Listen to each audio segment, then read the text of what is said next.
ఈ సినిమా ఆపడం వెనక వాళ్ళు ఉన్నారు వీళ్ళు ఉన్నారని ప్రచారం జరిగింది. విన్నారా మీరు కూడా? సమస్య విన్నాము. సోషల్ మీడియాలో కొంత చాలా పరిమితంగానే జరిగింది.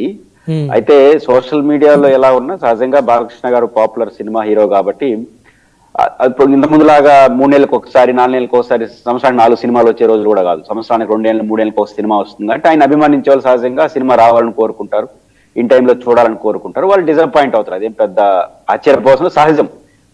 దాన్ని గౌరవించడం తప్ప చేయగలిగింది లేదు. కానీ టెక్నికల్ గా వాళ్ళకున్న ప్రాబ్లం అయితే ఆపారు కాబట్టి ఒకసారి ఇంతటితో ఆ సమస్య ముగిసిపోతుందని అనుకుంటున్నారు. కాబట్టి సహజంగా సోషల్ మీడియా వచ్చిన తర్వాత రాజకీయాల్లో ఈ మధ్య చిరంజీవి గారు, బాలకృష్ణ గారు అసెంబ్లీ వేదికగా జరిగినటువంటి సంవాదం కారణంగా ఆయన ఏమన్నా చేసినాడా ఇట్లాంటి ఊహాజనితమైన ముందుకు వస్తాయి. అది కొన్ని రోజులు 1-2 రోజులు అడావుడు చేస్తే మళ్ళీ నిజం బయటకు వచ్చిన తర్వాత ఏమంతా ట్రాష్ అని ప్రజలు నమ్మిపోతారు. అది పెద్ద అంశంగా ఇంకొండకపోవచ్చు అని అనుకుంటున్నాను.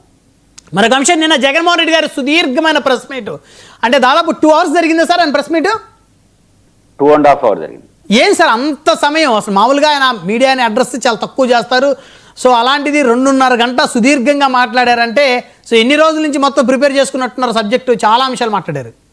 ఒకటి, జగన్మోహన్ రెడ్డి గారు మొత్తం ప్రశ్న అడ్రస్ చేస్తూ మాట్లాడిన దాంట్లో ప్రజలు బాగానే చూశారు. ఏ మీడియా ఏ నాయకుడైనా ఉద్దేశం